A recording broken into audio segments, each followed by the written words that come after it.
Buenos días a todos y bienvenidos a la conferencia que Belén Yuste y Sonia nos van a impartir sobre las mujeres, sobre la exposición de las mujeres Nobel, que seguro que ya habéis visto todos en el hall del colegio. Lo primero que voy a hacer es presentarlas a ellas brevemente y comentaros un poquito sobre su trayectoria con esta exposición y con alguna otra exposición que tienen en marcha, ¿vale?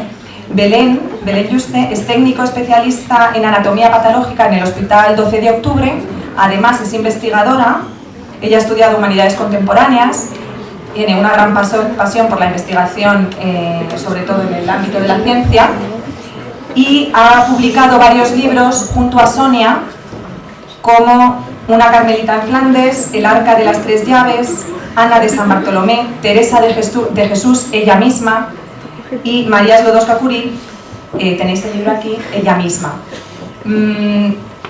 Ellas tienen una gran pasión por la ciencia y por personajes científicas sobre todo, que es el objeto de la exposición, que han dedicado su vida a la investigación y que, en el caso, por ejemplo, de las que nos van a explicar, pues al final han sido galardonadas con el Nobel, ¿no? Pero lo más interesante de esta investigación es que han tenido la curiosidad de buscar cuál ha sido la historia de sus vidas, ¿no? Desde que han sido pequeñas, su adolescencia, su infancia, adolescencia y toda la trayectoria de investigación que les ha llevado al final a ser galardonadas con el Nobel. Sonia se ha dedicado siempre a la música por vocación, es hija de una pianista importante y entonces además ha desarrollado su vocación en tres facetas artísticas muy diferenciadas. Por un lado es musicóloga, después pianista y ahora es escritora y empresaria, y junto a Belén pues han escrito los libros que os hemos comentado antes. Algunos de los libros los tenéis ahí. Ellas han traído varios ejemplares.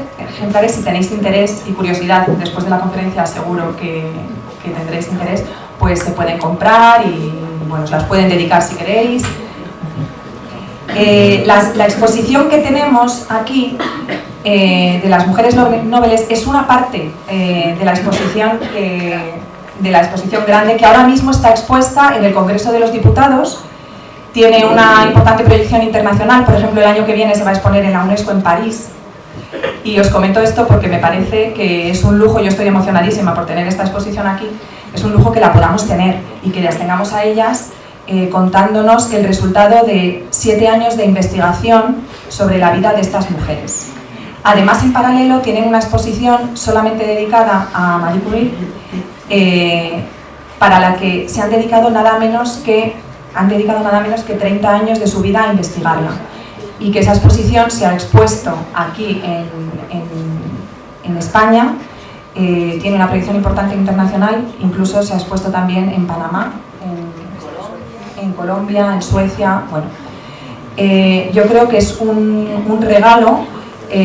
Lo primero que quiero hacer es darle las gracias por que hayan venido y deciros que, bueno, pues que vamos a escucharlos con mucha atención. Vamos a tener una parte luego para poder hacer un coloquio y preguntar todo aquello que os haya generado, os genere curiosidad y en lo que queráis profundizar un poco más. Ellos ya se han informado un poquito del objeto del Nobel, ¿no?, para cada una de ellas, y tienen también muchísimo interés. Así que nada, gracias a las dos y adiós.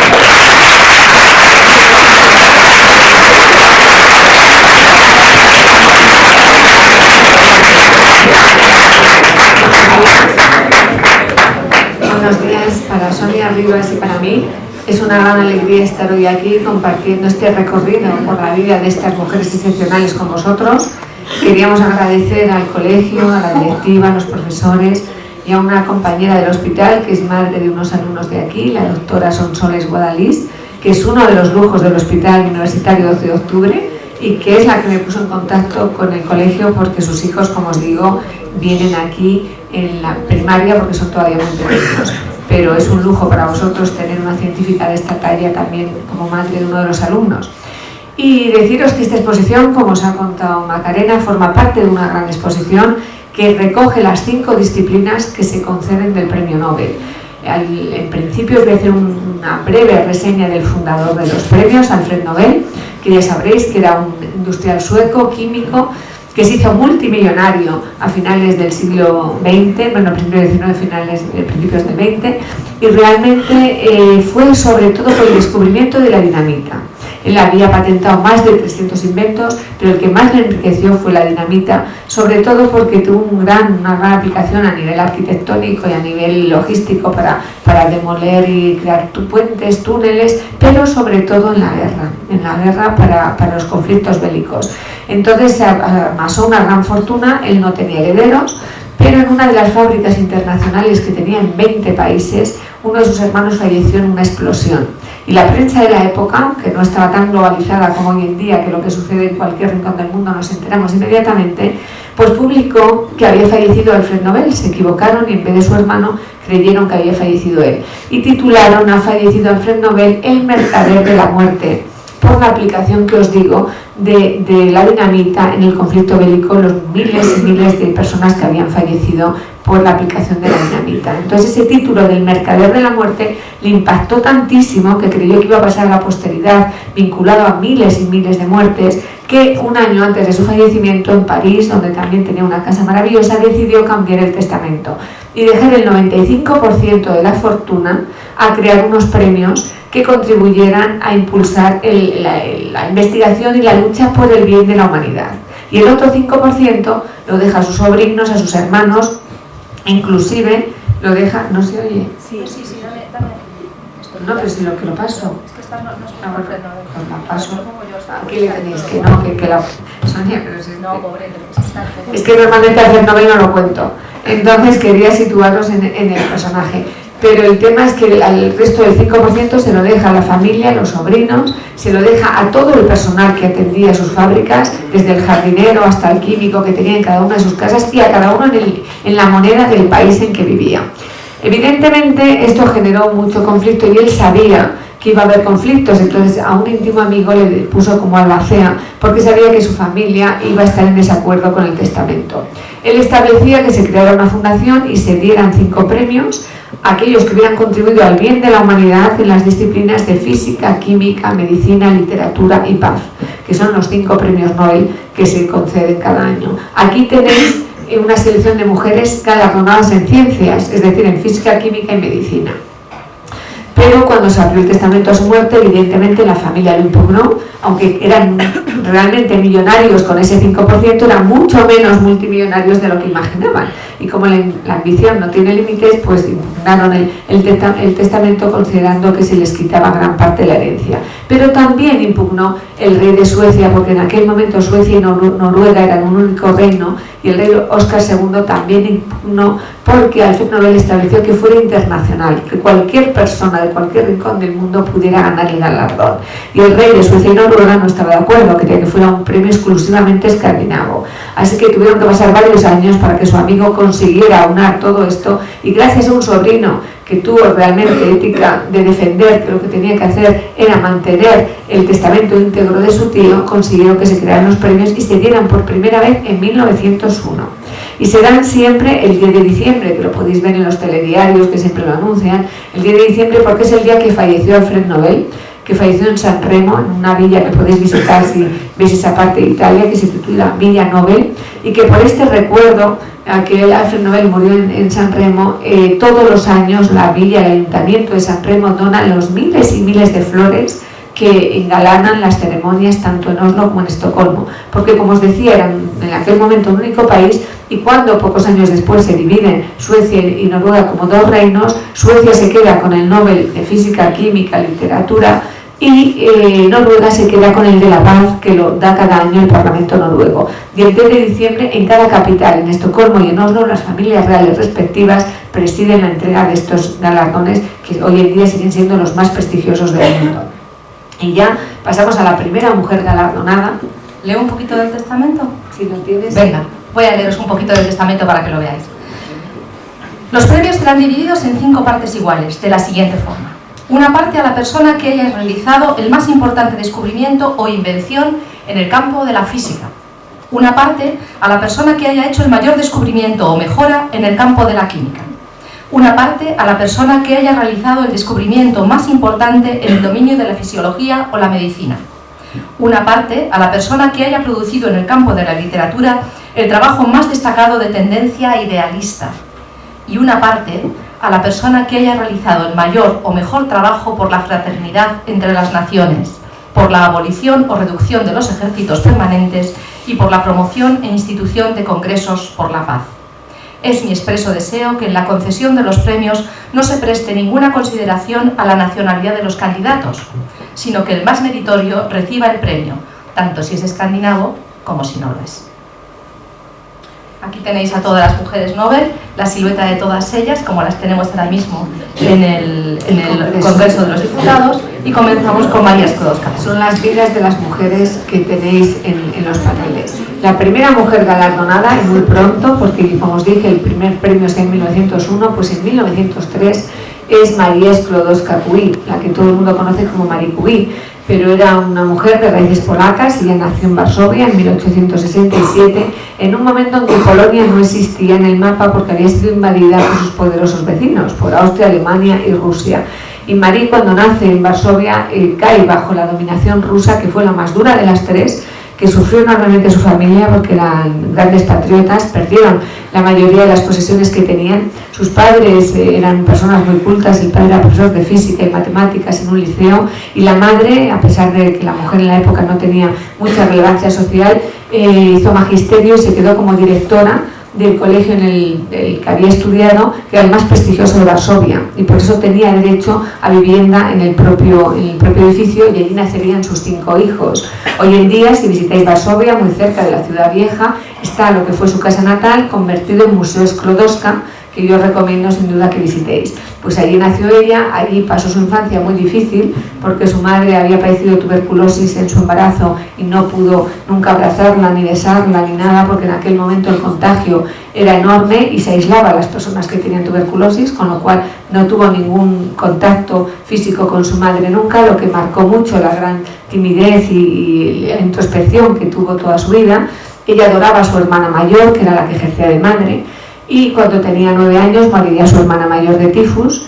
A los 2 años moriría su madre de tuberculosis, y sobre todo agravada por la pérdida de su hija mayor. Y esas prematuras muertes marcaron muchísimo el destino de Marie Curie, que siempre quiso compensar a su padre de esas tremendas pérdidas, como sus hermanos, sacando las mejores notas. Todos se graduaron con medalla de oro en el colegio, eran unos niños sumamente aplicados y que aprendieron pronto que lo que les decían sus padres era que el mayor legado y la mejor herencia que les podían dejar no era lo económico, lo material, sino el saber, la cultura que tuvieran para enfrentar la vida y vivir la vida. Y todos realmente, os digo que fueron grandísimos estudiantes.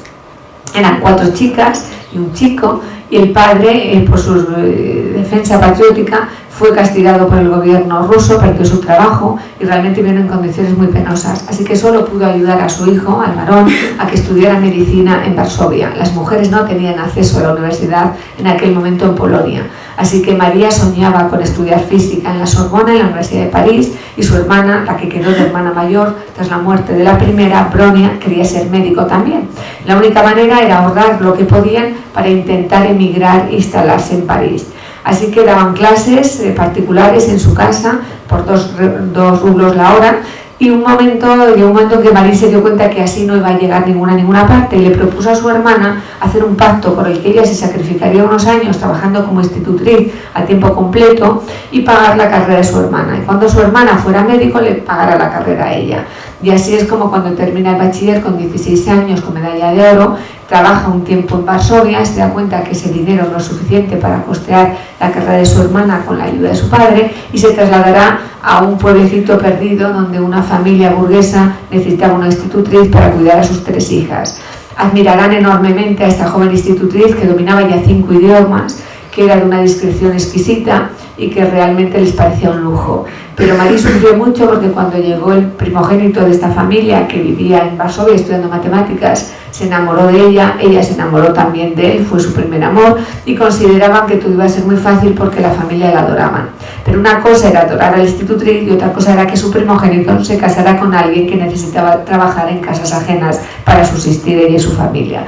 así que le dijeron que eligiera a Marie o eligiera su herencia, y ante ese ultimátum el chico no fue capaz de decidir. Así que ella soñaba con salir de aquella casa y volver a su hogar familiar en Varsovia tras esta humillación, pero no podía porque su hermana dependía de ella en París. Así que aguantó esa dura humillación, que todavía la retrajo más y aumentó más su timidez, porque era la primera vez que había abierto claramente sus sentimientos al mundo.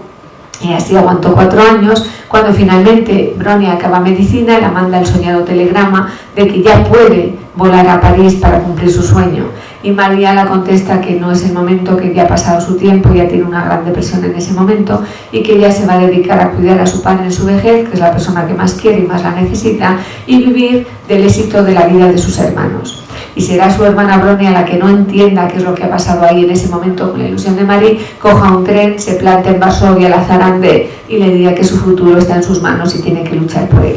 Y así, gracias a Bronia, llegará a la Sorbona en 1891 y en solo 2 años conseguirá licenciarse en ciencias físicas y en otro idioma, porque tened en cuenta que ella era polaca y las clases se daban en francés. Así que con solo 2 años se gradúa y se va feliz a Polonia para ser profesora como sus padres y trabajar en la Universidad Volante, que era una universidad clandestina en la que se formaba a las jóvenes polacas en la historia y en la ciencia y en todo, pero con la historia fundamentalmente polaca, en la que se jugaban la vida y podían ser deportados a Siberia. Pues ahí vuelve Marie para luchar en esa Universidad Volante, cuando se plantea que tiene ciertas lagunas en química y matemáticas y que prefiere volver un año más a París para graduarse en matemáticas.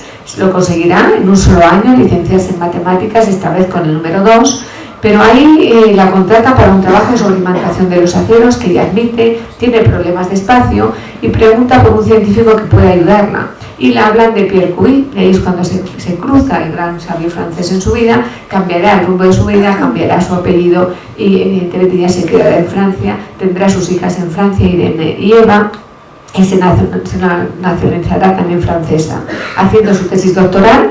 No es que fuera ella una eminente científica, lo era entonces su marido, ella era una recién licenciada, y con su tesis doctoral descubrirá en un solo año 2 nuevos elementos químicos que ya habéis estudiado.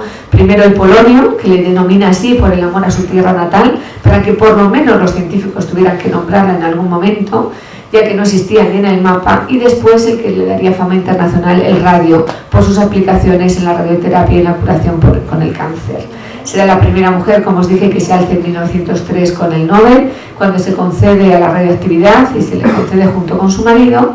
Inician una vida que ellos consideran que se les termina la paz del laboratorio por toda la movilización de la fama que supuso la fama internacional este reconocimiento. La vida de Marie Curie fue tremendamente dura, porque cuando solo tenía 38 años, en 1906, a su marido le atropella un carromato con 4 caballos percherones, muere en el acto y se queda viuda con 2 niñas pequeñas, una de menos de 1 año, y tiene que hacer frente a las críticas de los varones científicos que consideraban que ella no valía nada, que lo que era su marido, que la tenían un gran valor por su enamoramiento, pero que la vida la puso en la tesitura de demostrar al mundo que ella valía tanto o más en solitario que en pareja con Pierre Curie, y en 1911 conseguirá su segundo galardón, esta vez el Premio Nobel en Química, convirtiéndose en la primera mujer y la primera persona que consigue el galardón en 2 ocasiones.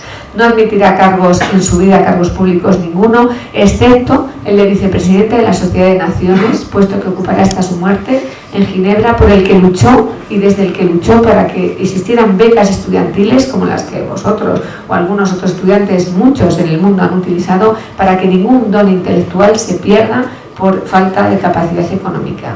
Y esta es la vida de Marie Curie, que ahora Sonia os leerá alguno de los fragmentos así a vuela pluma, porque hay que hablar de más mujeres, y luego veréis sus fotos. 6 años. Como era la menor de clase, a menudo me sacaban a recitar la lección cuando tenía visitas de los rusos, lo cual me parecía un gran reto, dada mi timidez. De hecho, siempre deseaba huir y esconderme. Después ella, como os decía Belén, estuvo de institutriz, y cuando estuvo como institutriz, aquí se me oye mejor, le escribe a su prima y le escribe esta carta. He adquirido la costumbre de levantarme a las 6 de la mañana para poder trabajar más, pero no puedo hacerlo siempre. Leo en este momento la física de Daniel, de la que he leído ya el primer tomo, la sociología de Spencer, en francés, las lecciones de anatomía y fisiología de Pablo Bers, en ruso. Leo muchas cosas a la vez, el estudio seguido de una sola materia podría fatigar mi cerebro, ya bastante cansado. Cuando me siento absolutamente inepta para leer con provecho, resuelvo problemas de álgebra y trigonometría que no soportan faltas de atención y me devuelven al buen camino. Y respecto a la Universidad Volante, de la que ella fue estudiante y profesora durante solo un año, dice: tengo un recuerdo muy vivo de la simpática atmósfera de camaradería intelectual y social que disfruté aquel tiempo. No podemos confiar en construir un mundo mejor sin mejorar los individuos.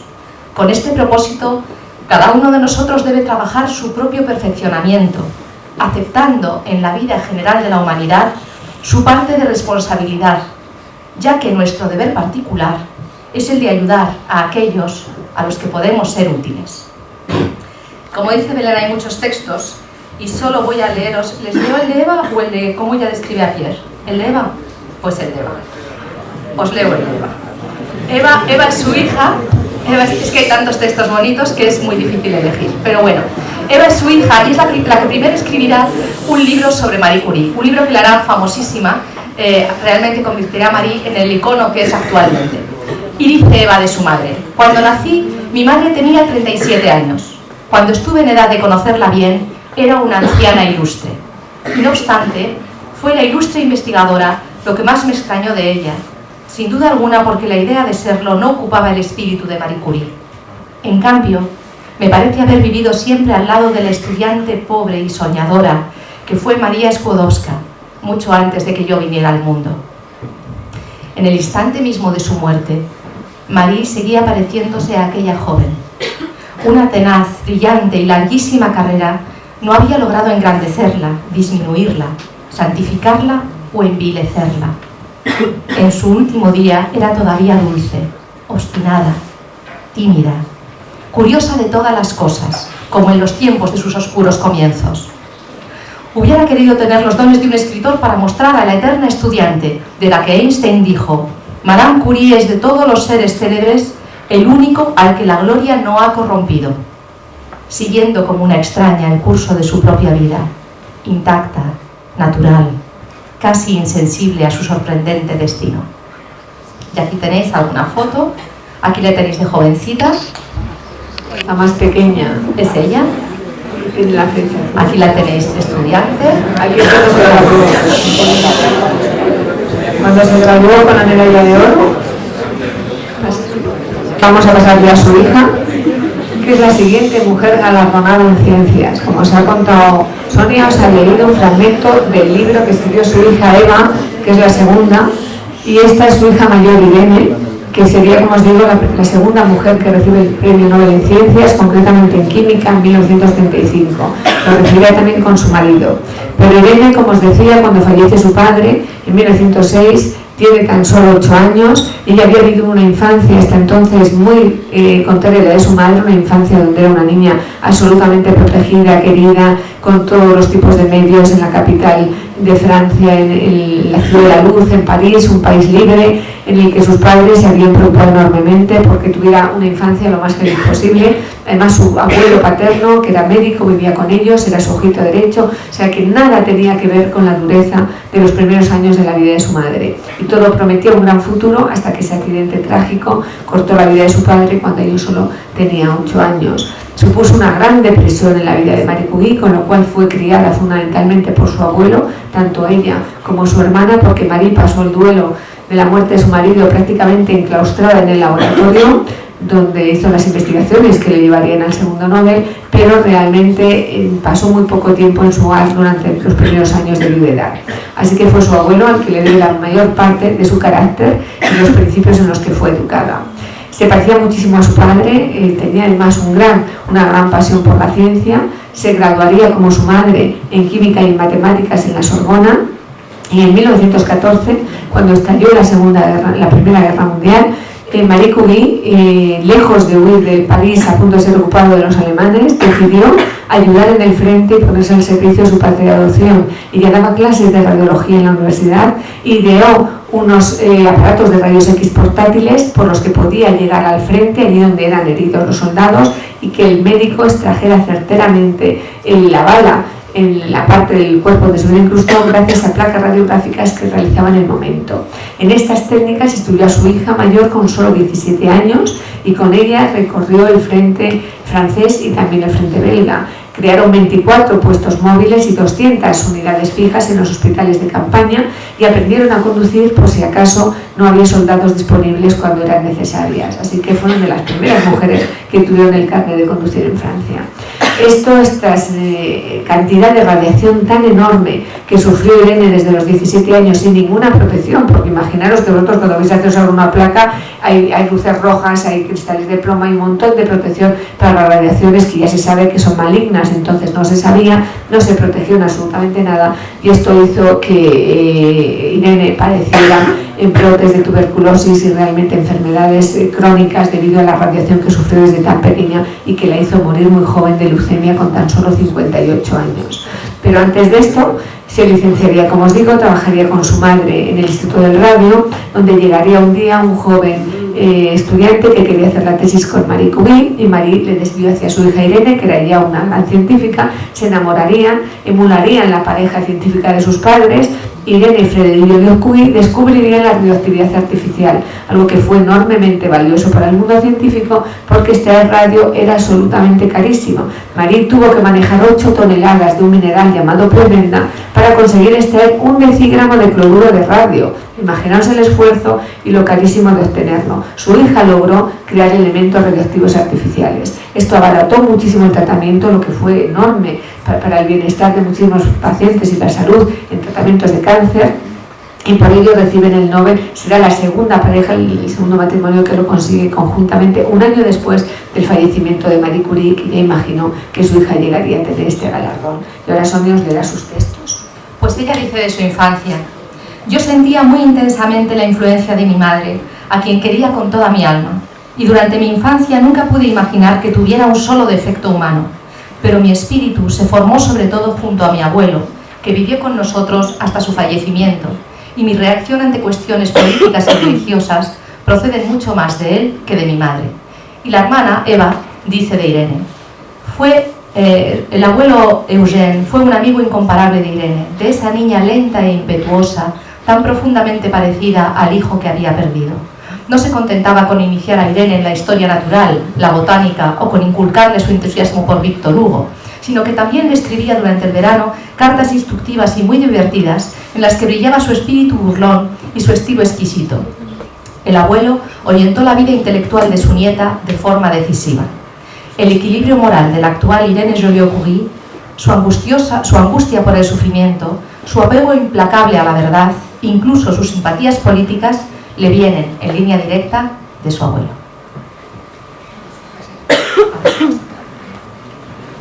Aquí la tenéis cuando solo tenía unos meses, en las fotos sacadas por su madre.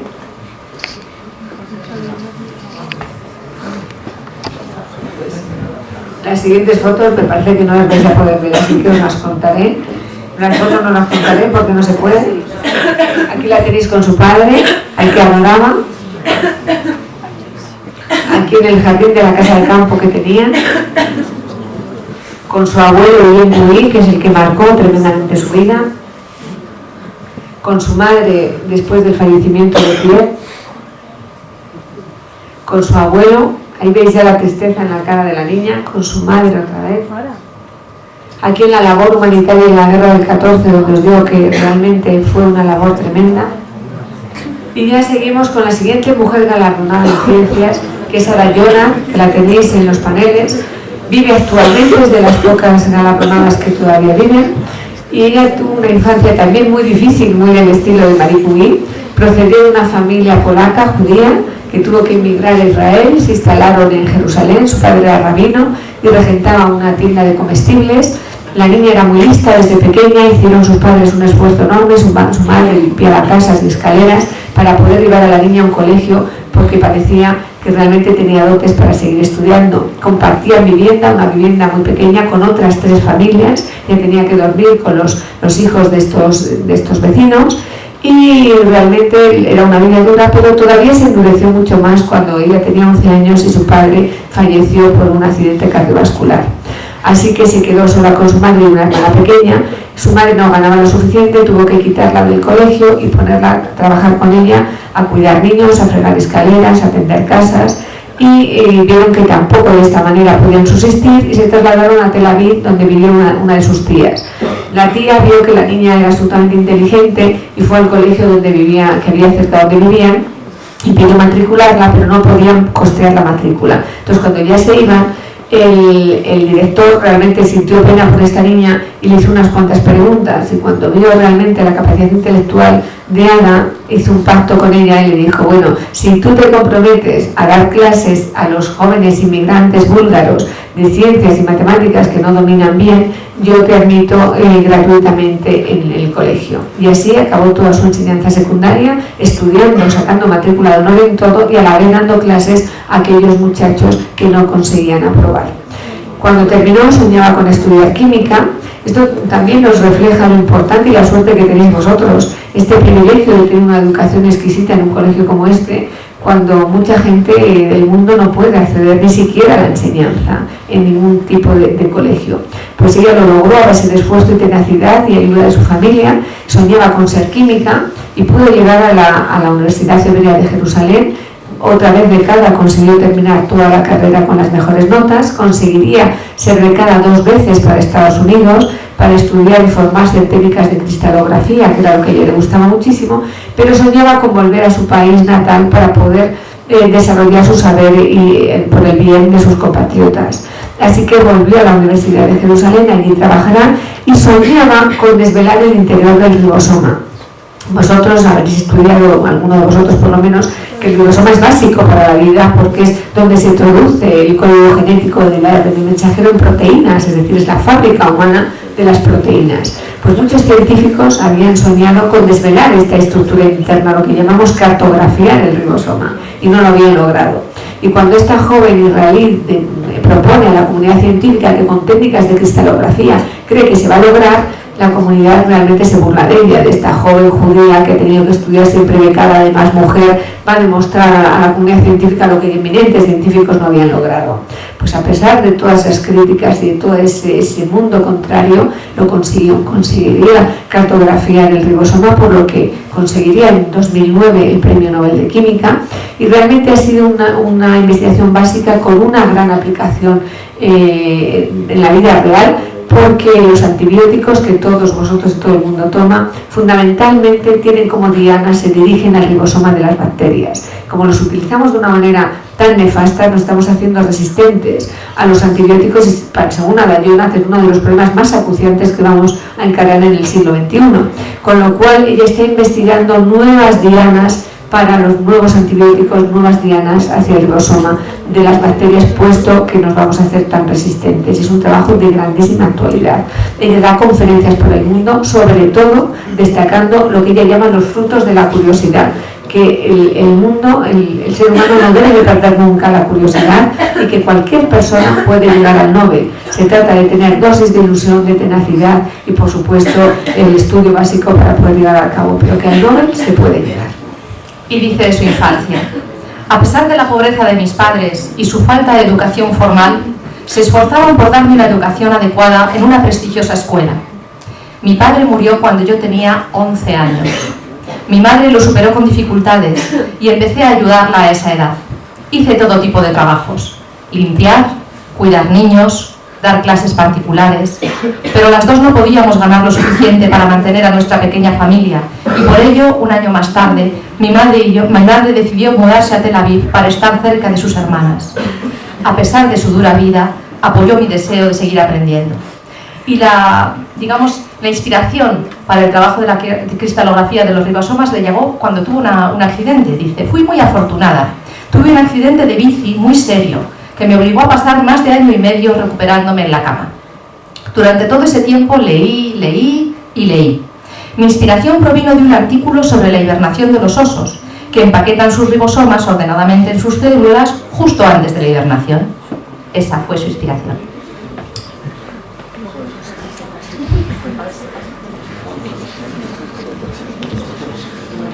La siguiente mujer galardonada, que si se puede pasará, aquí la tenéis, es Rita Levi Montalcini. Después de Marie Curie, la Nobel más conocida en el mundo y más icónica, vivió 103 años, tuvo una infancia realmente muy favorecida en una familia muy bien acomodada en Turín, y ella soñaba tener una hermana gemela, Paula, que fue también una gran artista de renombre internacional, y las dos soñaban con estudiar, pero su padre, que era un gran químico también, entendía que su hija, una de ellas, quisiera ser artista, lo entendía y lo apoyaba, pero que otra quisiera ser científica, no, porque las mujeres en aquel momento no accedían a carreras de ciencias y se lo hacían de una manera muy excepcional. Ella estuvo dudando un tiempo, pero cuando su institutriz falleció de un cáncer digestivo, la marcó muchísimo aquellas visitas al hospital, no poder hacer nada, el que finalmente se murió una de las personas que más quería, y esto la decantó a que iba a hacer medicina sí o sí, quisiera su padre o no. Se enfrentó con él, finalmente su padre le dio el consentimiento, aunque no estaba de acuerdo, que le decía que la medicina no era para mujeres, y terminaría en la Universidad de Turín en 1936.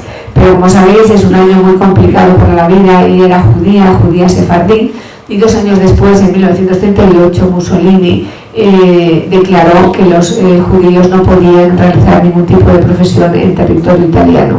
Así que tuvo que dejar sus investigaciones en la universidad, y admiraba enormemente a nuestro premio Nobel Santiago Ramón y Cajal, a cómo había desarrollado y estudiado todo el sistema neuronal, y quería seguir un trabajo de un norteamericano sobre el tema de cómo se producía el desarrollo en los embriones, el desarrollo neuronal. Y en esas investigaciones estaba cuando llegó la prohibición. Un amigo vio que estaba absolutamente deprimida y le dijo que si tanto admiraba a Ramón y Cajal, que le emulara investigar en condiciones precarias, que creara en su propia casa, en la cocina, en el dormitorio, un pequeño laboratorio con lo más básico, y siguiera sus investigaciones en embriones de pollo. Y así lo hizo. La guerra se fue haciendo cada vez más atroz, y tuvo que huir con su familia de un lugar a otro de la persecución nazi, y en cada lugar a donde llegaba pedía a los granjeros del lugar huevos para poder seguir esta investigación. Los incluía los embriones en bloques de parafina, los cortaba con un micrótomo manual y los tenía, porque tenía una gran habilidad para teñir con impregnación argéntica, con técnicas de plata que había desarrollado Ramón y Cajal y posteriormente Río Ortega. Cuando sonaban las alarmas de la aviación, ella lo que se llevaba a los sótanos para defenderse era sus preparaciones histológicas y su microscopio, que para ella era su tesoro. Finalmente toda la familia llegó a Florencia, consiguió salvarse, trabajó como médico durante un periodo en la Cruz Roja atendiendo heridos allí en Florencia. Tuvo claro que no podía soportar el sufrimiento humano y que su trabajo estaba en el laboratorio, y cuando ya terminó la guerra recuperó aquellas preparaciones histológicas, escribió un artículo, y los resultados eran absolutamente contrarios a los que había tenido el norteamericano del que había partido su investigación antes de la guerra. La invita a ir unos meses a Estados Unidos para contrastar resultados, y aquellos meses se convertirían en 30 años de un trabajo arduo y tenaz que la llevaría a descubrir el factor del crecimiento nervioso, el primero de los factores del crecimiento descubierto, que abrió un nuevo campo importantísimo en la medicina. Fue premiada con el Premio Nobel de Medicina en 1986, y además fue una prolífica escritora. Escribió mucho para jóvenes, para vosotros, el As en la manga, en la era de los Magallanes, el Tiempo de cambio, Elogio de la imperfección, que es su biografía, que os recomiendo que leáis. Fue muy prolífica, y creó una fundación, Rita Levi Montalcini, para ayudar a las jóvenes africanas a tener una educación básica, porque ella consideraba que cuando la mujer liderara el mundo gozaría de mucha más paz. Hoy en día todavía se mantiene esa fundación y ayuda muchísimo en África. La que se llamaba Paola, eran gemelas, y dice: la intimidad que desde edad tempranísima tuve con Paola aplacó en parte las angustias de mi niñez. Las angustias de mi niñez, que tenían su origen en mi extrema timidez e inseguridad, mi temor a los adultos y mi miedo a los monstruos que podían aparecer de pronto en la oscuridad y arrojarse sobre mí. Para ir al cuarto de baño, a nuestro dormitorio y al baño, había que recorrer un largo pasillo. Se lo pedí a Paola que me acompañara. Ella no tenía miedo y me acompañaba siempre. Y os voy a leer, como os contaba Belén, ella tuvo problemas, su padre no quería que estudiara medicina, pero años más tarde ella escribió: con los años he comprendido que quien ejerció una influencia decisiva en mi vida fue mucho más que mi madre, a la que me unía un gran amor, mi padre, tanto por los genes que me transmitió como por su trato diario, que me inspiraba sentimientos encontrados. Admiración por su tenacidad, inteligencia y energía por una parte, pero también repulsa por algunos rasgos de su carácter por otra. A él le debo la seriedad y entrega al trabajo y una concepción laica y spinosiana de la vida. A ver si salen las fotos de Rita. Así tenemos buena suerte. Aquí la tenéis con su hermana Paula, con muy pocos meses y con ambas con un gran collar de ámbar, porque era tradición en las familias de Turín de la época que el ámbar daba buena suerte a los bebés. Aquí ya con esa timidez de la que os hablaba Sonia, con su familia en la playa, era una familia muy acomodada, como os decía. Ahí la tenéis con su familia cogiendo castañas, en el colegio donde siempre destacó como una buenísima estudiante. Y aquí ya venimos a la primera pareja de mujeres que consiguen conjuntamente el premio Nobel. Muchos varones lo han conseguido en parejas y en tríos. Las mujeres habían llegado hasta entonces, si habían llegado en solitario. Pues en 2009, el mismo año que Ada Jonas fue premiada en química, dos mujeres, la norteamericana Carol Greider y la australiana nacionalizada norteamericana Isabel Blackburn, llegarán al premio Nobel de Medicina. Y esta es una historia también muy bonita, porque Elizabeth Blackburn es una mujer que vive en Tasmania, nace en Tasmania, en una familia muy acomodada, sus padres eran médicos, y él describe su infancia maravillosa en una granja enorme donde tenían ardillas, hasta un aviario con pájaros multicolores, tortugas, de todo. Tenía una carrera musical importante, de hecho pensaban que iba a ser concertista de piano, pero cuando tenía 17 años le regalaron la vida de Marie Curie, la que había escrito su hija Eva, de la que os hemos hablado antes, y esto cambió su vida, como la de muchas científicas que se acercan y nos lo cuentan, o lo cuentan en sus propias biografías, como la vida de Marie Curie contada por su hija las decantaron a estudiar ciencias, y entonces decidió estudiar biológicas en la Universidad de Melbourne.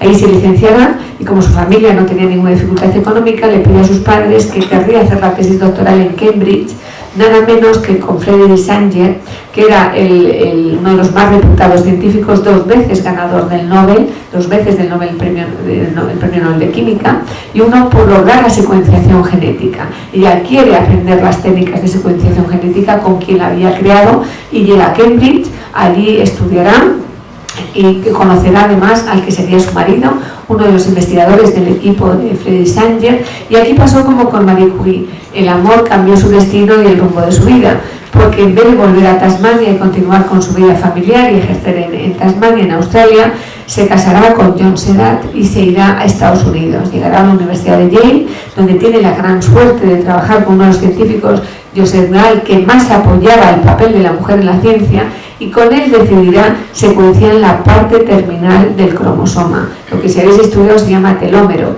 que la propia Elizabeth describe como si fueran los cordones de las zapatillas, la parte protegida por el plástico de los cordones, pues eso sería el telómero al cromosoma. Pues esa parte se va degenerando y destruyendo con cada división celular, y llega un momento que ya no nos queda telómero y llega la senectud de la célula, la enfermedad y la muerte.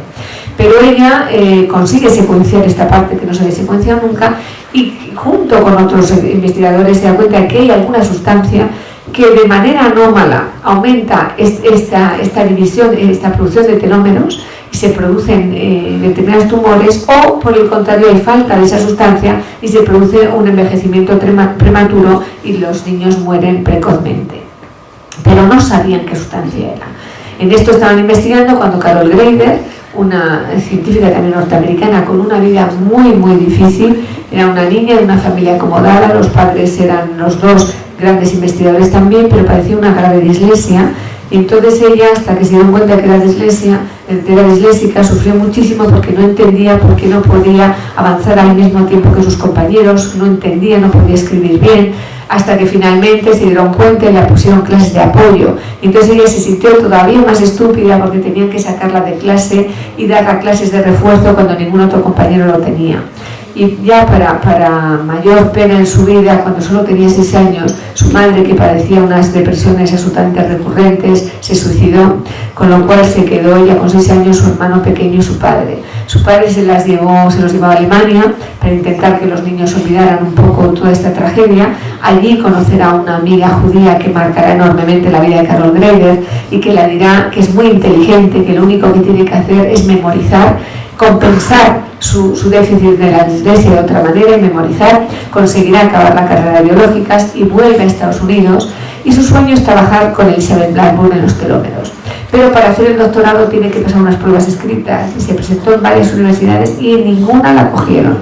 Carol Greider, ahí en archivos de este premio Nobel, exámenes que no había pasado en ningún momento, y Elizabeth Blackburn no entendió como un expediente tan bueno en la carrera teníamoslo tan nefasto en el examen escrito, y la llamó y le dijo que por qué no hacía un examen oral. Hizo el examen oral, lo pasó inmediatamente, y Carol, con 23 años, le preguntó si la admitiría en su equipo de estudio de telómeros, y Elizabeth le dijo que sí.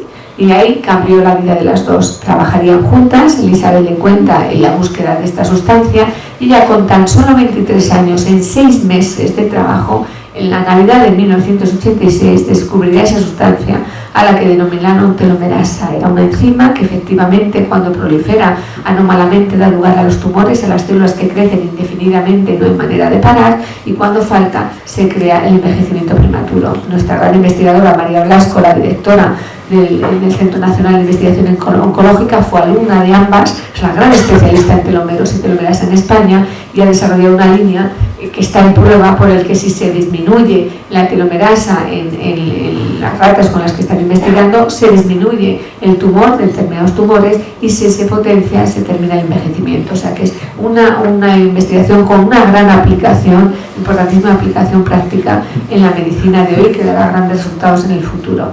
Pues esta es la vida de estas dos mujeres que siguen vivas, gracias a Dios, dando conferencias por el mundo y demostrando que la dislexia y enfermedades discapacitantes no son tanto cuando la tenacidad, la ilusión y la suerte les acompañan. Pues Elizabeth Blackburn dice: yo amaba los animales y la naturaleza en general.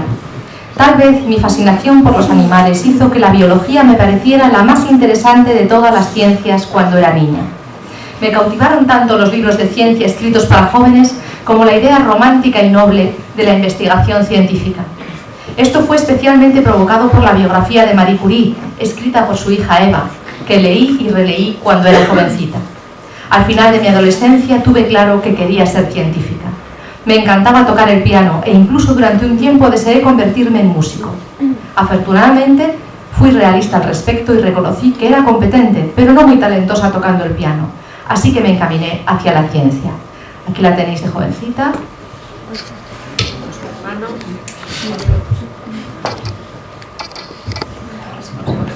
Aquí está con su hermana Alqueadora. Aquí es la foto que nos ha mandado ella, que más quiere de su infancia. Y luego tendréis a Carol Greider.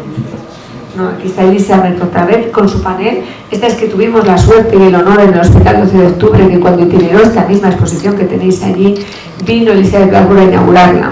Y estamos felicísima de formar parte de una exposición que diera a conocer el mundo de la ciencia a los jóvenes. ¿Puede pasar? Pues estaba la tenéis en el hospital, le dedicamos el laboratorio de secuenciación, porque como os digo, ella es una gran especialista en secuenciación genética, y aquí está descubriendo la placa. Luego tuvo un encuentro con investigadores que para ellos fue inolvidable, y después tuvimos la gran suerte, no sé si pasará más, pues la siguiente mujer galardonada,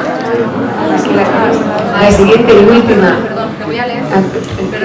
Perdón, que como había salido con la imagen no he querido adelantarme, pero quiero leeros a Carol Greider porque ella cuenta cómo sufrió con su dislexia. Y dice: mi madre murió cuando yo tenía 7 años. Estaba en primer grado y mi hermano Mark en segundo. En retrospectiva, este hecho doloroso jugó un papel importante en mi aprendizaje de hacer las cosas por mi cuenta. Mark y yo seguimos con nuestras vidas lo mejor que pudimos. La escuela no fue fácil para mí. Me pusieron en clases de lectoescritura porque no podía pronunciar bien las palabras. Recuerdo que un maestro especial entraba en el aula todas las semanas para llevarme a clases especiales de ortografía. Estaba muy avergonzada por ser seleccionada y sacada de la clase. Cuando era niña me consideraba estúpida porque necesitaba ayuda. No fue hasta mucho después cuando descubrí que era disléxica y que mi problema con la ortografía y el sonido de las palabras no significaba que fuera estúpida, pero las impresiones tempranas se quedaron conmigo y ensombrecieron mi mundo por un tiempo. Después llegó al Premio Nobel. Pues la última Premio Nobel de la exposición que tenéis aquí es May-Britt Moser, una mujer noruega, simpaticísima y que realmente se ha volcado con esta exposición, que también tuvo una vida no muy fácil. Ella nació en una isla de Noruega, su padre era carpintero, su madre era ama de casa, eran 5 hermanos, no tenían dinero para tener coche y mucho menos para veranear. Entonces, cuando sus compañeros iban de vacaciones, ella se quedaba en la granja donde vivía, y cuenta cómo desde pequeña le impactaban los caracoles, cómo sería el cerebro de los caracoles y cómo sabrían que cuando llovía tenían que salir, en fin, cómo era el comportamiento de los seres humanos y la parte cerebral. Ella no era muy buena estudiante, reconoce que no lo era, y que su madre siempre le decía: si no eres buena estudiante acabarás siendo ama de casa como yo y nunca saldrás de aquí.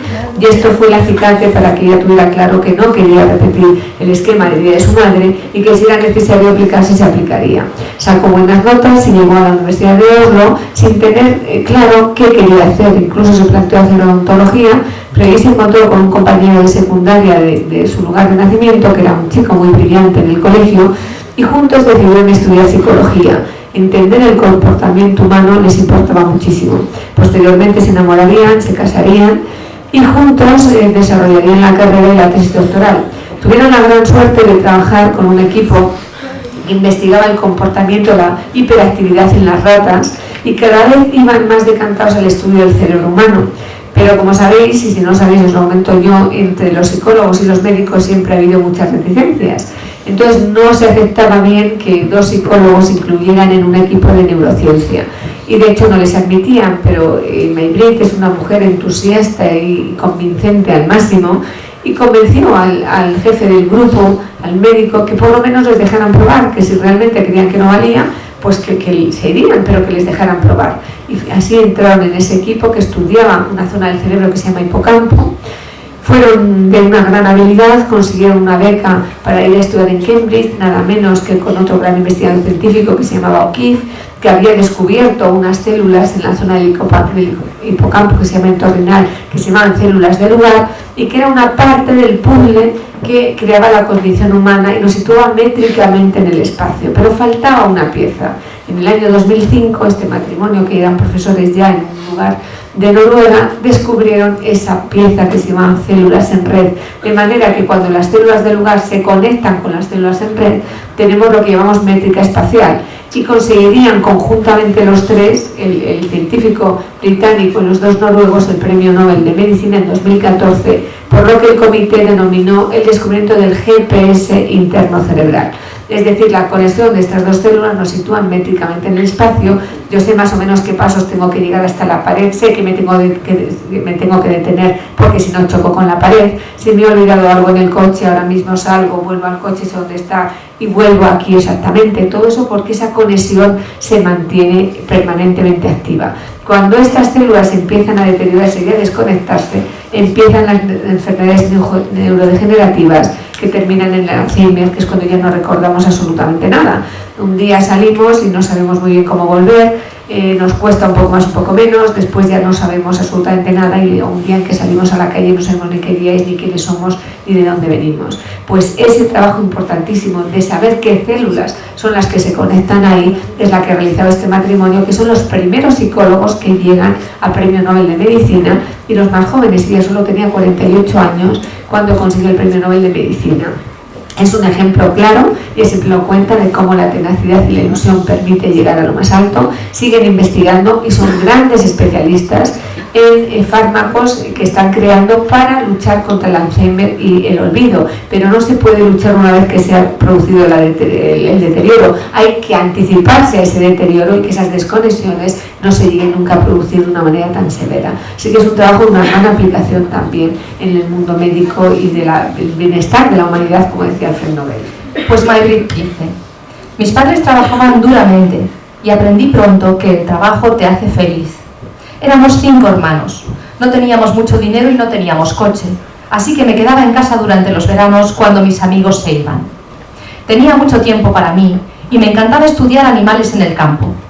Incluso estudié el comportamiento de los caracoles cuando comían hierro. Mientras observaba, siempre me preguntaba las razones de lo que el animal estaba haciendo. Mi madre me leía cuentos de hadas que hablaban de esperanzas y de sueños, lo que me hizo creer que a pesar de no tener nada, puedes convertirte en algo.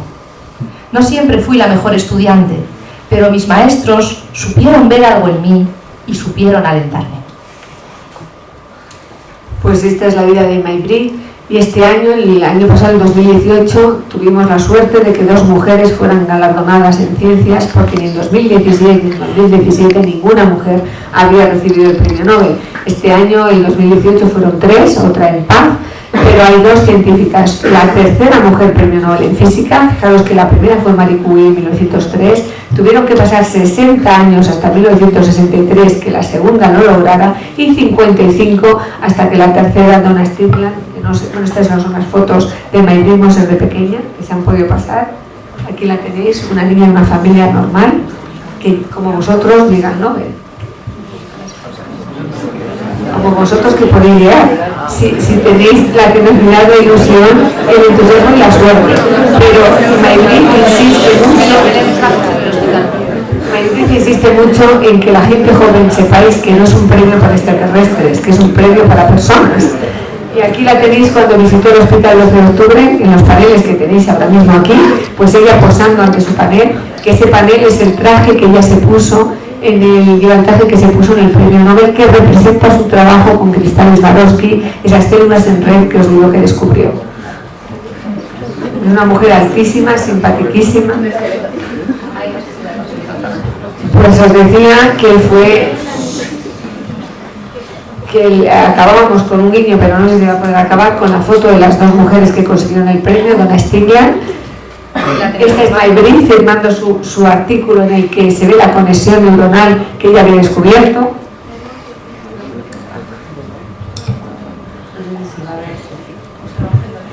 Pues bueno, yo nada más os voy a decir. Esta es Frances Hartnott, que es la 5ª mujer que consigue el premio Nobel de Química, la primera después de Bayona, de la que ya os conté, la israelí, que tuvo una vida tan fácil. Aquí tenéis a Donna Strickland, la que os digo, la canadiense, que consiguió el premio Nobel de Física 55 años después del anterior. Solo hay 3 mujeres en física. Este es en el Gran Hotel de Estocolmo este año, cuando fuimos invitadas a las ceremonias Nobel y tuvimos el honor de conocerlas. Y esta es Frances Hartnott, la que os decía, la 5ª en química, una mujer absolutamente espectacular, ha tenido todos los premios habidos y por haber en ciencia, los más importantes de todo el mundo. Aquí es en el cóctel previo a la entrega de los premios Nobel, cuando tuvimos la suerte de hablar con ella. Ella llevaba el folleto de nuestra exposición, como este, en el hospital. Pues de deciros que las 2 son también un ejemplo de tenacidad, y Frances Hartnott, que la habéis visto en esa foto tan guapa y tan espectacular, pues una mujer la más premiada de todas las científicas del mundo, que finalmente ha llegado al Nobel, pero con una vida que nos sorprendió mucho descubrir para preparar en la exposición que estaba en el Congreso, donde se ha incluido a estas 2 mujeres, a Donna Strickland y a Frances Hartnott, porque tenía una vida de cuento de hadas también, con una familia. Su padre era un físico nuclear importantísimo, miembro de la Academia de Ciencias de Norteamérica, y era una mujer rebelde que ya de jovencita hizo autostop para ir a Washington a protestar contra la guerra de Vietnam. Se casaría con un científico importante también, que moriría de cáncer, y ya después tenía un cáncer de mama que gracias a Dios ha superado. Volvería a contraer matrimonio con un astrónomo importantísimo. Este astrónomo se suicidó hace pocos años, y un año después falleció su hijo en accidente de coche. Así que todo esto va unido a una investigación absolutamente puntera. Es la primera mujer que consigue crear en el laboratorio enzimas artificiales debido a la evolución dirigida. En ese camino vital tan absolutamente difícil y complicado y dramático, no dejó nunca de investigar, y llega a la cumbre con esa sonrisa que la habéis visto, que nadie de los que estábamos en la ceremonia hubiéramos imaginado jamás que detrás de esa entereza y de esa alegría vital había tanta tragedia. Así que esta es la vida de estas mujeres, que espero que os inspiren, y que estamos a vuestra disposición para las preguntas.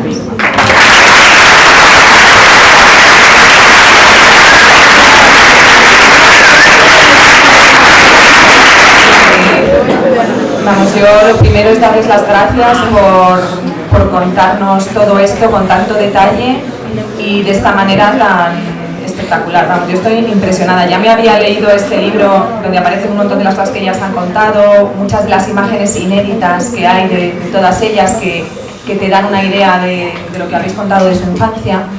y la verdad que se me ponen los pelos de punta. Me he aguantado un poquito porque algunas veces leyendo algo de esto se me saltaban las lágrimas porque realmente es emocionante y sobre todo me impacta mucho de lo que habéis contado, cómo pues al final pues lo que habéis contado habla de cómo es la persona, ¿no? de cómo el ser fiel a la inquietud que hay en el corazón, sean cuales sean las circunstancias de la vida, que son muy diversas, unas favorables, otras menos favorables.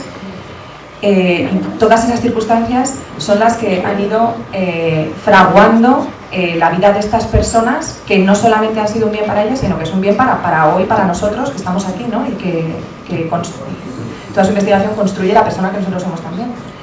Entonces nada, este tiempo que viene ahora es para aprovecharlo para hacerles todas las preguntas que nos haya sugerido todo lo que ellos nos han contado o lo que hemos investigado antes. Y, o sea, lo que habéis vosotros mirado antes, ¿vale? Entonces... Bueno, voy a contestar a la compañera que le ha preguntado, que lo que ha preguntado es qué nos ha inspirado para hacer este trabajo sobre mujeres, esta selección de mujeres. Y yo le estaba contestando que fundamentalmente fue Marie Curie. La biografía de su hija Eva, como cuenta tantísima gente, es la que hace, cuando yo tenía 17 años la leí en un viaje de Sevilla a Madrid, me entusiasmó, me entusiasmó la persona que subyace bajo el personaje. Yo conocía su vida científica, pero desconocía absolutamente su capacidad de compromiso, su tenacidad. Y entonces cuando terminé mi especialidad y me pedían conferencias, siempre que podía y era tema libre, le decía la vida de Marie Curie. Luego conocí a Sonia y se entusiasmó con este trabajo. Y viajábamos siempre que podíamos a París, a los archivos, conocimos a los nietos de Marie Curie, a la familia, y empezamos haciendo una exposición sobre Marie Curie, escribiendo 2 libros, uno de los cuales tenéis aquí. Y eso nos llevó a una exposición que se llama Marie Skłodowska-Curie, una polaca en París, que tuvo un grandísimo éxito, y la embajadora de Suecia nos pidió un trabajo conjunto con ella. Y pensamos que, bueno, viniendo de Suecia, que mejor que una exposición dedicada a mujeres Nobel. Y así fue como empezó este trabajo, absolutamente apasionante, porque las vidas, como veis, merecen la pena difundirse.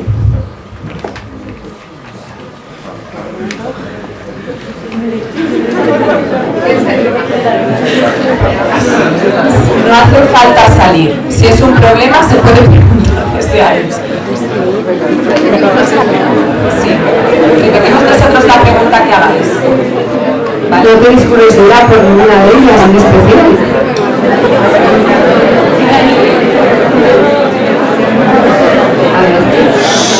A ver, decidíos a preguntar, ¿qué queréis preguntar vosotros? A ver, ¿estáis pensando? Pues pensar. Tenéis los paneles para leeros las vidas resumidas, pero están en el libro, también tenéis más, y en internet encontráis muchísimos datos. Bueno, pues mientras os decidís, os diré que Marie Curie, que por un matrimonio ella y Pierre, absolutamente millonario, porque el radio era muy caro, como yo os conté, decidieron no patentarlo, porque habían descubierto algo que pertenecía a la humanidad y que no debería enriquecer absolutamente a nadie. No patentaron el radio, con lo cual vivieron precariamente durante toda su vida, porque los premios Nobel los donaron también para familiares e investigación. Y Frances Arnold, la última de la que os he hablado, que a mí me admira tanto con esa vida tan dura, ha sido la mujer más premiada, como os he comentado, y el premio Nobel, que es de los más cuantiosos, realmente cerca del 1.000.000 de euros, lo ha donado íntegramente al laboratorio en el que trabaja por haberle facilitado llevar a cabo sus trabajos. Que una cosa es ver que los demás donan y otra cosa es cuando te toca a ti, que siempre hay algo que piensas que puedes hacer para tu primo, para tu tal, para tu cuadro, mejorar tu coche, pues ha donado absolutamente íntegro el premio y no es la primera vez que los dona. Evidentemente es una científica muy reconocida, pero que yo admiro enormemente a aquellos que consideran que la ciencia es para todos y donan su trabajo y sus premios. ¿Cuál es el premio más prestigioso?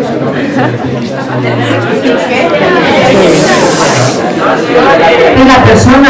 No, el premio que se ha otorgado el más prestigioso desde vuestro punto de vista. Pero que, ¿cómo es más prestigioso? El premio Nobel tiene el mismo prestigio. Sí, o sea, de física, de química y de medicina. El que sea.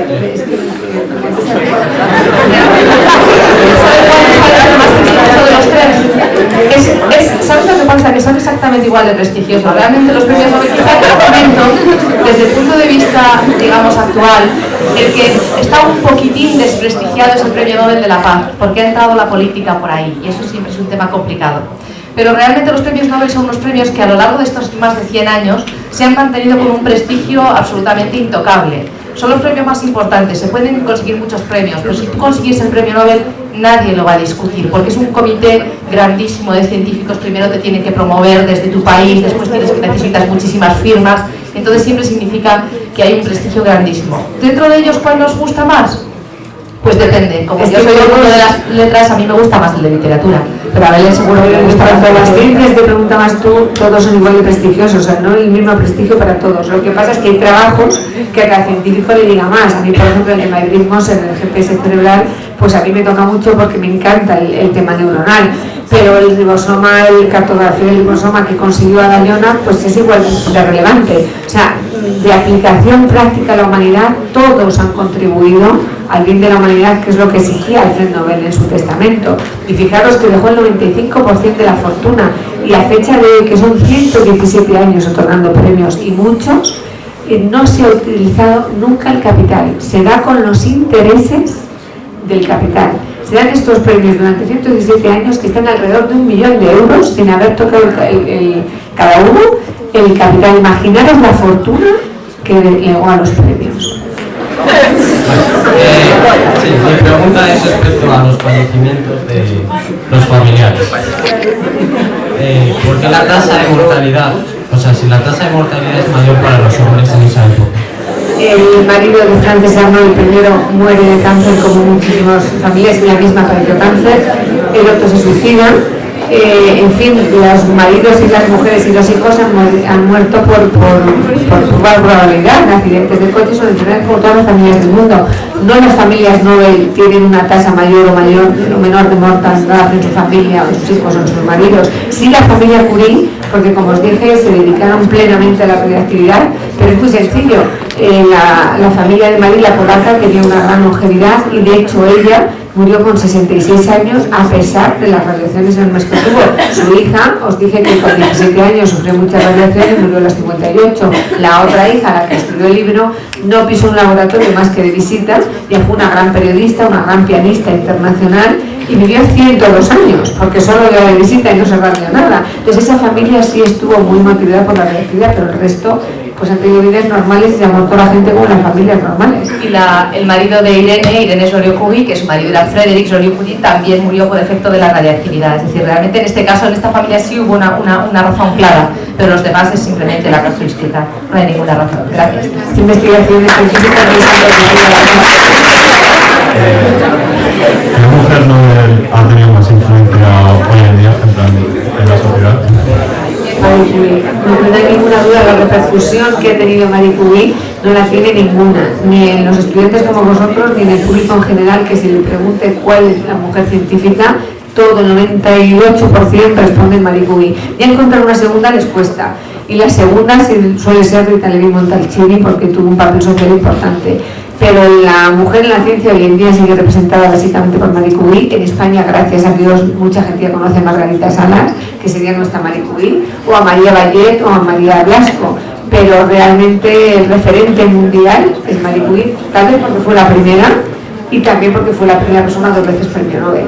Y además quizá porque fue la primera, su hija, que después tuvo un descubrimiento tan importante como es la radiactividad artificial, también tendría que ser muy reconocida, pero sin embargo la sombra de su madre es tan grande. También el motivo fue el libro de Eva. Es que el libro de Eva, si lo llegáis a leer, os vais a quedar pasmados. Es un libro que está escrito con tanto amor, es decir, muestra a una mujer tan luchadora, tan valiente, tan leal, tan generosa, que coges cariño a Marie Curie, es inevitable. Entonces realmente yo también lo creo, que la que más influencia ha tenido en el siglo XX y lo que llevamos el XXI, sin duda, como primera científica, es Marie Curie. Claro, pues muchas gracias. Yo te voy a preguntar cuál es el proceso en sí desde que alguien escribe un libro de ciencia o algo hasta que alguien le reconoce la importancia del texto. Y le da el nombre. Desde que alguien hace un descubrimiento o algo y otra persona reconoce. Pues mira, lo primero tienes que hacer el descubrimiento, que es difícil.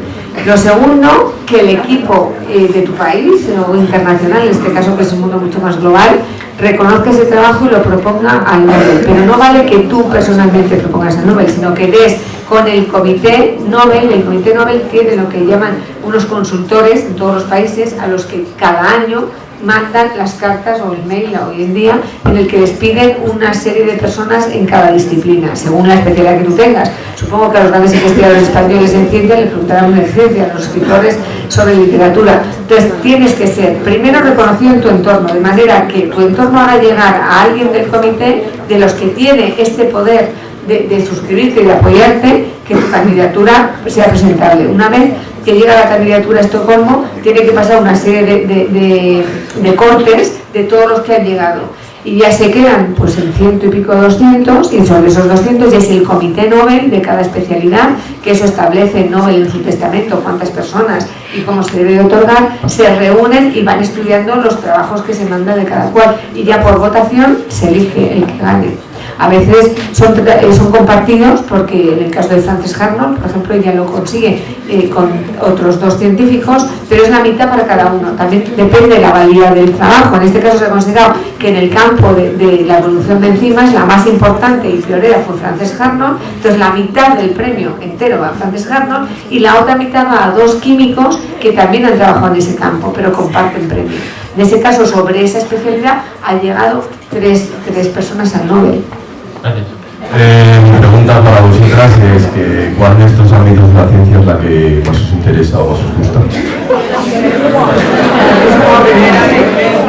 Si quieres que diga la verdad, mi mundo es el mundo del arte y de la literatura.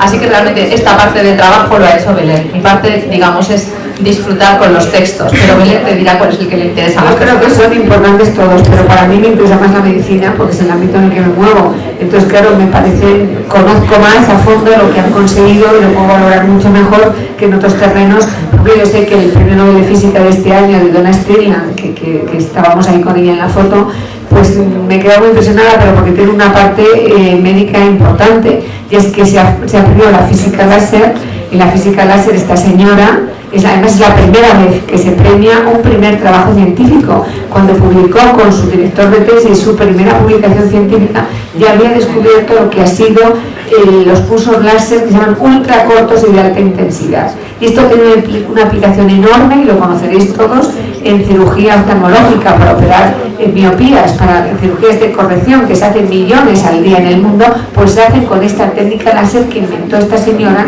con su director de tesis y publicó cuando ni siquiera había llegado la resina, y años después la dan el Nobel por aquella primera publicación, pero porque hay una aplicación enorme en todo el mundo en cirugías que requieren una grandísima precisión. Entonces a pesar de su premio Nobel de Física, a mí me ha entusiasmado porque raya mucho mi tema de medicina, que me interesa mucho. Cada uno depende de su trayectoria profesional y personal. Nos han contado cómo fue, el interés que tuvieron las Nobel para llegar a hacer ciencia. Usted que ha hecho ciencia, ¿cómo llegó, por qué quiso hacer medicina y la investigación? Yo hice la especialidad técnica de anatomía patológica porque me gustaba mucho el mundo del laboratorio.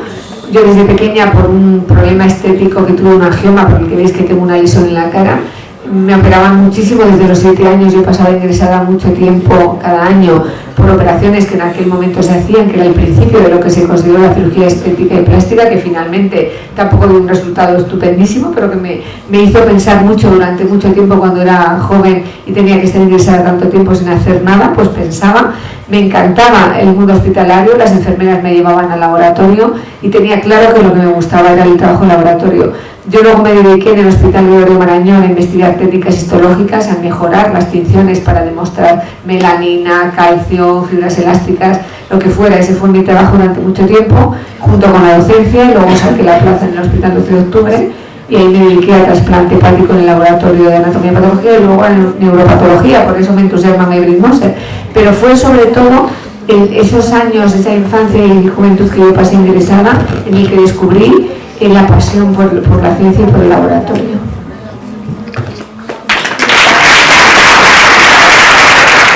¿Por qué ganó el segundo premio Nobel Marie Curie ganó el segundo premio Nobel porque, como os dije, cuando se queda viuda se enclaustra en el laboratorio, y ella había conseguido con su marido, con esas 8 toneladas de prebenda, extraer un decígramo de cloruro de radio, pero no era radio puro.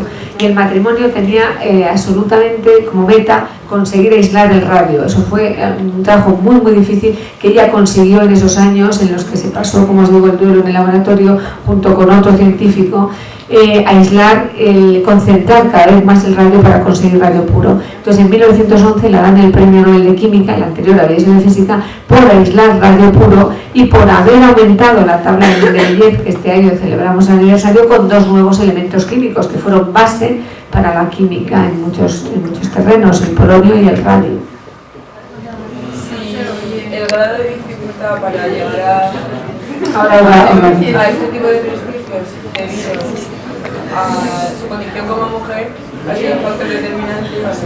O sea, tú quieres saber si la mujer tiene la misma facilidad que el hombre para llegar al premio, más o menos es tu pregunta. Pues evidentemente no. Evidentemente, como la mayoría de los premios generales y sobre todo científicos han sido fundamentalmente otorgados a hombres. También es verdad que está la otra parte. Por ejemplo, Rita Levi Montalcini, la premio Nobel de Medicina, decía que era un milagro, habiendo llegado las mujeres tan tarde a la educación universitaria y mucho más tarde a la educación científica, que hubiera el premio Nobel que había en ese momento. Pero tener en cuenta que de los 610 premios que a día de hoy se han otorgado en ciencias, es decir, física, química y medicina, 587 son a varones y solo 20 a mujeres, contando las 2 de este último año, 2018. Es decir, no llega a un 3%, pues con algo del total de los premios. Sí que es verdad que las mujeres hemos accedido mucho más tarde a la ciencia universitaria y más a la científica, pero también es verdad que durante muchos años los comités han estado formados por hombres y los hombres se suelen votar a hombres, y además ha habido trabajos muy prestigiosos de mujeres que se le han adjudicado a hombres, que ese sería otro estudio y otra exposición. Las mujeres que se merecían el Nobel y no lo han logrado. Hay casos muy significativos como Liz Meitner, que era una judía, pero que se merecía sin ninguna duda el premio Nobel, y se lo dan a los profesores que trabajaron con ella y a ellas se lo niegan. O Josephine Bell, que todavía vive, que descubrió el pulsar y sin embargo era una estudiante como muchas que haciendo la tesis doctoral llegaron a un descubrimiento, y este se lo adjudicó totalmente el director de la tesis, que no había hecho absolutamente nada. Pero como había dirigido la tesis, a la hora de la verdad, queda en el Nobel y ella ni siquiera la nombra. O sea, casos de mujeres que se lo merecen hay muchísimas. En el caso de Marie Curie tuvo la grandísima suerte de que su marido la apoyaba enormemente. De hecho, Pierre Curie había descartado la mujer de su ecuación, el matrimonio en su ecuación de vida no entraba, hasta que conoció a Marie Curie. Se quedó prendado de la única mujer con la que podía hablar de ciencia sin ningún problema de tú a tú y que lo entendía perfectamente todo. Y no es que se enamorara de ella y la encumbrara la ciencia, sino que ella valía tanto como él en la ciencia. Pero cuando llegan al Nobel, Marie Curie no llegó. A él le llega una carta en septiembre de 1903 en el que le dicen que le van a dar el premio Nobel con otro científico que se llama Becquerel, que había descubierto los rayos uránicos, que bueno, es otra historia. Pero Marie Curie no estaba en la terna, y es él el que escribió al Comité Nobel y le dijo que si no incluían a Marie Curie no recibiría el premio, y les adjunta la tesis doctoral. Pero también tenemos que tener en cuenta que ese mismo año, en junio, Marie Curie había leído la tesis doctoral en la Sorbona, le habían dado con una orden, pero era una recién doctoranda. Entonces, ¿cómo le iba a caber a los científicos que una persona recién doctorada fuera nominada al Nobel? Entonces, evidentemente, no la nominaron, recién doctorada y mujer, pues es que ya lo tenía todo en contra. Y fue Pierre el que manda la tesis doctoral, la adjunta explicando la valía de su mujer en este terreno y que sin ella no la acepta. El Comité Nobel se vuelve a reunir y por segunda vez ya la incluyen, pero la incluyen a medias, es decir, será la mitad del premio a Becquerel y la otra mitad del matrimonio. O sea, repartieron el dinero de la misma manera, solo que si usted quiere incluir a su mujer, pues bueno, ahí la metemos. Así fue como llegó Marie al premio Nobel. El milagro fue que luego se lo concedió en solitario, porque ella era indiscutible. Pero sí sería otra exposición interesante las mujeres que se lo merecieron y no lo tuvieron. Pero nada más quería añadir que efectivamente ha habido una discriminación clarísima con las mujeres a lo largo de la historia de los premios Nobel, que, como os decía Belén, un 3,29%, que es una porquería, ha sido para las mujeres a lo largo de estos 117 años. Es todavía peor en física, que es solo el 1,42%, en química sería el 2,76% y mejora porque en medicina han conseguido un poquito más, el 5,55%.